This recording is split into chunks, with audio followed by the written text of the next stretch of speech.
scrapping in our own private Idaho, and today is day number 11, I believe, and that for me, and we are making this sketch. It is by Cappy Loves to Scrap, Cappy Price, and it is going to be great fun. So what I've done with this layout is, of course, I've made it a 2-page layout because I have lots of pictures. And I did change some things, but I think I stayed fairly close, kind of close, to the idea of this sketch. So I have made it a s'mores layout. And so today I'm going to talk a little bit about how you can take paper that is not for a specific theme and change it and make it thematic. So the paper pack that I'm using today, actually this is 3 paper packs. And I'll show you my, this is my companion page, and this is paper that I created, and we're going to talk about random stamping and how you can create your own paper. And I do have, I have one more picture to go here, or I might even do some journaling. I'm not for sure. So that's my companion page. So usually my companion page has lots of pictures, and then kind of the feature page on the left usually has the title and is a little bit fancier. So let's go ahead and set this one aside, and I will first I'll show you the paper that I used. So for my base I used Weekend Adventure, and this is a current paper pack from Stampin' Up. And it's a large pack. It has 12 sheets. There are 4 of this sheet, and then it has the reverse on it. And I use that as a background because I am in a title swap, and each month I swap with my friends, and so I'm using this cool title that my friend made in the swap, and that is one way that you can turn paper that is not, so I didn't have any s'more paper, but one of the ways that you can make your layout specifically themed is you can add a fun title. So I'm using my friend's title. The next thing that you can do to help you make something thematic is you can do random stamping. So this is from yet another paper pack. So this one was from a mix-in from Close to My Heart. Stampin' Up! Has similar papers. I know they have some in the past, so if you're trying to use out of your stash, if you have any of the textured paper packs, it was called Textures, and there's all kinds of different fun papers that are like this, that are kind of, I use them as a neutral, but I wanted to add a little bit. I'm trying to pull colors together, and so I thought this did a good job. So this is from the mix-in, and I will tell you exactly. Here's the zip strip. Oh, I'm sorry, it's from Noteworthy. So this was from the Noteworthy pack, and that was a pack that had all types of lined paper. And so how I created this paper, which also helps me promote my theme of s'mores, is I did random stamping, and I'm going to show you a sample of random stamping. And first I'm going to grab some ink. So when you do random stamping, I used a stamp set, and this stamp set is from a card kit, and the card kit was from the Wanderer. So I'll show you it in case you have it, but any of these small icons will work. So when I'm doing a random stamp, we're just going to do a small little random stamp on this one, on this card. And then I'm probably going to turn it into a birthday card a little bit later. So I have chosen my themed things. I have a campfire. I have a little sign, a canoe, and the s'mores. This is a s'more page, but we were camping, and so I threw those others in. So when you're doing random stamping, the first thing you want to do is you want to use your largest. So this is my largest icon. So I am just going to put that here, and see how this is larger, and I'm regretting it already. You don't want a large block because then you get, see how that kind of oozed all over. So, but that's for another story time. So I'm going to put my random stamping. Random stamping means I am not going to overthink this. I am going to sometimes run it off to make sure that that way it looks like it's totally random. If you had lots of time and energy and you like to color, you could color these in. Okay, then I'm going to come along with another icon. My next icon is a fireplace. And I'm just going to set my fireplace wherever. And you might, in some cases, you might want to twirl it around so that it's not directional, because if you make it directional, then sometimes that is a little bit of a problem. And normally you can see that I did not put, on this one, I didn't put it as close together as I am on my card. But I just want to show you. And the reason I didn't do this one when I was filming is because I make too many mistakes. Okay, and then here's our little sign. I tend to, so when you are doing random stamping, you want to stamp on a light color. You want to, I'm back to using this big thing again. Actually, I'm going to stick this over. You want to stamp on a light color. You want to have a dark color on a light color. You always want to practice on that color before you are using your expensive paper that you may or may not be able to replace. Okay, so there is my random stamping, and it really works out well. And so here's my random stamping. So let's get back to our layout. So I have the layout just like they did. I'm going to make sure that this lines up with my other. And I'm going to have everything lined up.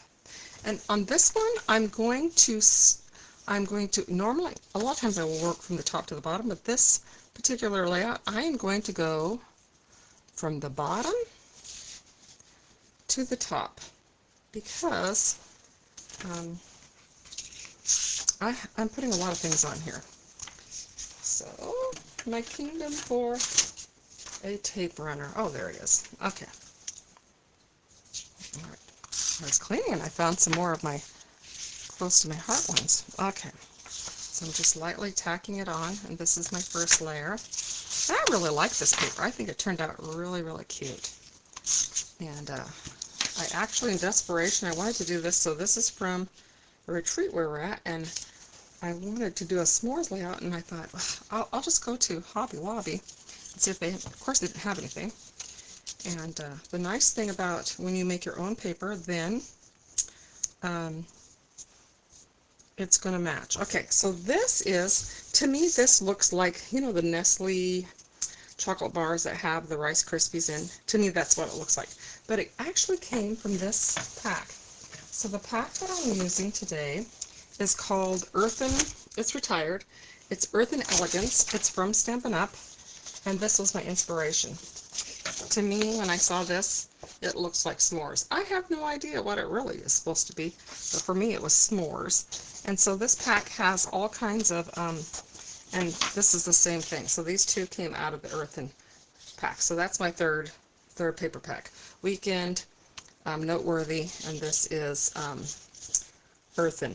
And this was on clearance. I do have 2 more packs of it if you are local to me and you decide you want this paper pack. It has some kind of unusual things. I'll show you the rest of the pack just for giggles and grins. And remember, with Stampin' Up, there are 12 sheets in their packs. So this is some more of the paper. This one, that one might wind up on a lake or a Tahiti page. And then there's this one. This one's a lot of fun. It looks kind of like a wood grain. And then there's the denim on the back. So, yeah, dig in your stash. And this, I think, is going to be perfect for Belize. I'm actually going to set this aside. And I think they have they did some cave, it was called cave. They took inner tubes and went and floated through a cave floating. Anyway, I think that's probably what I'm going to use for this one. So, anyway, that is the pack that I'm using. And this did. It just reminded me of s'mores. So, the other tip that I have for you is when you don't have thematic paper, look in your stash and see something that looks like it. Like that, to me, looks like s'mores. Okay, so I'm going to go ahead and add this on the bottom. And I'll show you what I did. It's, you know, I love to fussy cut. So this is this part, and to me, you know how when you squish the s'mores, oh, you can't see, but when you squish the s'mores, I think that's what that looks like. I think it looks like you're squishing the s'mores. So I'm going to go ahead and make sure that, ooh, that, I didn't even get that from edge to edge. And it is just something that I do. I do put, when I have two pages, I like to put them together, and then I have an edge. I do like to layer mine. So I'm putting this. Normally I gut it out, but I have so many layers, I'm not going to do that today. And then this is the squishy out part. So when it gets nice and warm, oops, I still can't see it, can you? I'm going to move it up a little bit farther. So I'm just tucking it under here. Going to tape it down and tuck it under here. And I did fussy cut that. So what I did was I cut this off right here, and then I fussy cut around this to make it look more s'more-ish. So you want to treat your paper. That's another thing you can do, is you can treat your paper to help support your theme. You can stamp, and then of course a title. And you can create your elements, like your photo mats, to match your theme. And I'll show you what I've done with that. So, and everything doesn't have to be matchy-matchy, but it's kind of fun when it does. Alright, so there we go. That's all lined up. So the next thing that we're going to put on here is we're going to put our pictures, and I do have the layout. There's that. Let's set that just aside. And here are our fun pictures. Here's my cute, adorable title. Thank you to my friend. And I get brownie points, or I get a golden star by my name because I have used my title. And now, of course, okay. And here's the other thing that I did. So my goal was to make my photo mats look like a s'more. So let's see how we did that. So that's another way I'm making my theme. And she has hers like this, but I just don't know. I don't have enough room to do that. I could make it up that way. So let me show you how I made it a s'more. So what I did was this is our two-tone paper. This is pecan. And so you know how a s'more has squares. So I made the squares and I sanded them. And then, of course, this is the squishy out part of the s'more. So that goes like that. And this one is a little bit wider, but that's okay. And I made my mats quite large. I'm going to pop that up. And then I have, since she has this part that comes down somewhere in my pile, oh, here it is. I can't tell you how hard it was for me to do that. For some reason, I could not get that to tear right. And I'm going to just set that right there. Right there. And there is my s'more themed paper. So I have my photo mats are part of the theme. My title's part of the theme. I've done random stamping. And I've cut my paper out to support my theme. So, if you don't have a specific type of paper, think about creative ways that you can make it support your theme. Okay, so remember, Christy's Beautiful Life is a 30-day challenge. There are lots of creators who are, we can either post our layouts or make YouTubes like the one that you're watching now. So I hope you will like and subscribe this channel, and come back tomorrow. Tomorrow I will be doing another, this is from Retreat. Oh, this is from Cindy. Sorry, I thought it was Kathy that gave me this, but, oh, yeah. Oh, I have the wrong, actually, this is Cindy's title, and mine is somewhere, so I'll just set this on here, and I'll find my own title. I'm supposed to, okay, so that's what we're going to do. Now you know, Nancy, I've messed this one up, so anyway. Thank you so much for watching, and we'll see you tomorrow with another fun sketch. I love doing sketches. Talk to you later. Thanks. Bye.